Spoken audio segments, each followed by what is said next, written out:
Hey, it's Brad.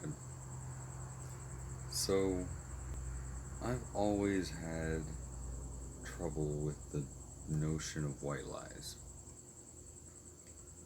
Like, you know, telling someone what they want to hear in a way that it's not true. Like, even, silly things.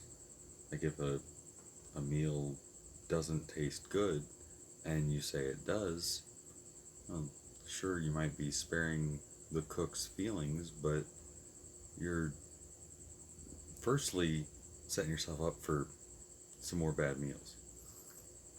But also, if the person thinks that's good, then they're going to calibrate their skills and even their taste patterned after what you've told them is good. Neither of you are going to end up liking the food. So, like, there are purposes for some, white lies, I suppose. I mean, there's, a few certain common agreed myths that we all play along with for a little while for kids, um, about you know dental thievery and exchange for finances, or you know winter appearances. But we try to transition kids from making sure they get the sensation in whatever, kind of a tutorial mode, kind of a safe bubble of here's a concept we want you to understand, fully immerse yourself in it, and then we'll chip away at that block of marble to identify what that sensation is, and we can extrapolate and extricate and extract the value from that devoid of the specific content and that specific subject. And that's kind of a tall order for a kid, especially when, I mean, a lot of people just kind of, it's very nebulous, especially in a group, how much people are going to play along and play into it, and how many people are going to mess around and fight against it and make jokes with it. It's, I feel like, for one, that adds a lot of conflict. It's like any individual person has a degree of trouble telling lies, so good luck trying to maintain something like that on a large scale, right? So I feel like any of these white lies, I mean, they have to have a purpose, and that purpose has to like imply some necessity for the deceit. I mean, there needs to be some sort of a learning that you know couldn't really be feasible without it, and then once that's in practice, they have that like rite of passage of where now you understand this and whatever facade is no longer necessary, and we can extrapolate and fill in the actual gaps for you. But again, it's very Spartan. That's, picking them up and kicking them out into the wilderness with a spear when they're 6. That's, you're going to get some badasses, but it's pretty hardcore, and your return on investment is going to be pretty low. But I don't know. I feel like there might be some better ways to do those. I mean, like the Rumspringa tradition, where they let them, the Amish let their kids go out into the world and experience all the hedonism and worldly things they've been deprived of their whole lives, as far as they've been concerned, probably. It's, I mean, it's at least posed and phrased as here's exposure to temptation, we've cloistered you for a while, and now you get to have your trial of walking through the valley of all these temptations, and let's see if we can come out the other side. But really, I mean,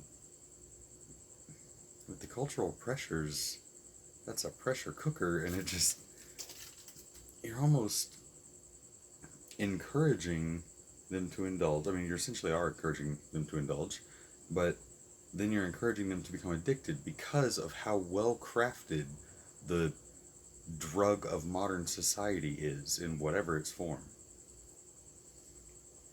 I mean, it's refined down, to where it'll get its hooks in you as soon as you see it. That's good marketing. But then that kind of, integrates that thought of using addiction as a rite of passage, and overcoming addiction as, what you gain through that. And then the people that can conquer it out of the gate, whether through, avoiding and abstaining from whatever the temptation is, which that's powerful on its own, or through experiencing and, seeing and trying the wares and deciding to move past it, or finding no value there. But like, imagine if there was a lie of like, promiscuous sex causes Alzheimer's, or some sort of, neural degradation. Well, that's maybe unfounded. It's likely unfounded. But imagine if what came of that was a renovation of modern culture, to where, people weren't trying to go and lose themselves in hedonism, and weren't trying to just go get laid at a bar, because that always ends well, right?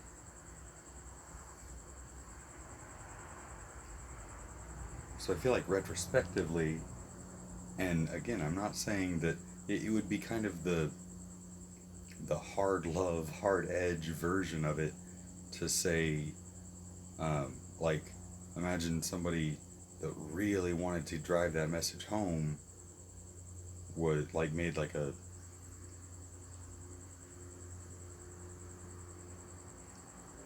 nanite or genetic vector, whatever, that at least presented like that sort of a thing, and could spread such a hoax. Well, then after the fact, as long as no damage was done, it would be easier to forgive that for whatever bad stuff it got rid of, in exchange for temporary, obscurity of the truth. And again, I'm still not a fan of having to obscure the truth in things, but when it is necessary, like, if I were to explain to my kids how easy it is to, I don't know, do something illegal, something horrible, or if there was, some pleasant aspect to a thing that they need to think is wrong wholly, on, like, in its entirety, and then later we can go back and explore context where a thing is okay. Like, say, killing.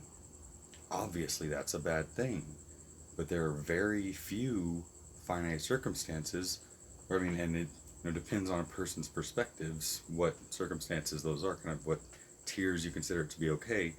And, like, all the way from, no killing is okay, but then you stop at humans, or no killing even bugs, or no killing even viruses, and then it's getting really fuzzy.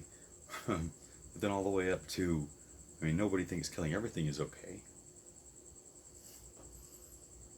So it's kind of a sliding scale, and imagine if whatever truth ended up being the case, like imagine if that hoax claim ended up being true, then there would be no reason for anyone to be mad. So if the lie ends up turning out to be true, then there's kind of no victim. But that's the only time when a white lie can be okay, is when there's at least a chance, preferably you know it, to be true.